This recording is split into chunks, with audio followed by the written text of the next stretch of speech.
இப்போ ஒரு குழந்தையுடைய ஜாதகத்தை கொடுத்து அந்த குழந்தை என்ன படிக்கணும்னு அவங்க கேட்காமையே நாம எப்படி கண்டுபிடிச்சோம் அப்படிங்கிறத அந்த ஆடியோவை கேட்டுடுவாங்க. பாப்பா ஜாதகம் பாத்தீங்க இல்லையா? ஆமா. கரெக்டா எதுவோ நம்ம எதை எதிர்பார்க்கிறோமோ அது மட்டும் தான் மாறி நிக்குது. என்ன சார்? திருக்கணிதத்துக்கும் வாக்கிய முறைக்கும் உள்ள அந்த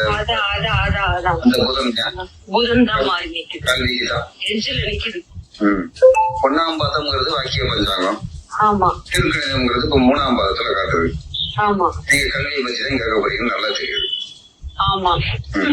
டாக்டருக்கு படிப்பாளா அப்படின்னு கேட்க போறீங்க.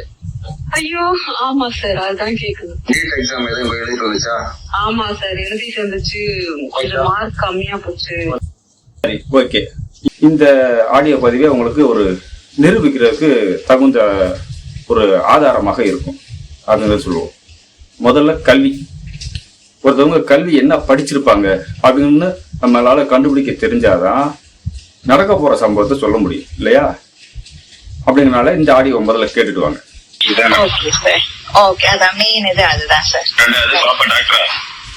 ஆமா சார். ஓகே ஓகே, அதுதான் அது கேட்கணும்னு இருந்தேன்.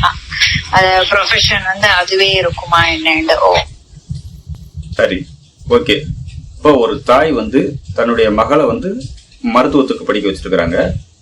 அந்த பெண்ணுக்கு எப்போ திருமணம் நடக்கும், அந்த பெண்ணுக்கு வரக்கூடிய வரணும் அதே மருத்துவம் சார்ந்த படிப்பு படிச்சவரா தான் இருப்பாரா அப்படின்னு தெரிஞ்சுக்கிறதுக்காக வந்தாங்க. அவங்க சொல்லாமலே நம்ம எப்படி கண்டுபிடிச்சோம் அப்படிங்கிறதுக்கு இது ஒரு நிரூபணம்.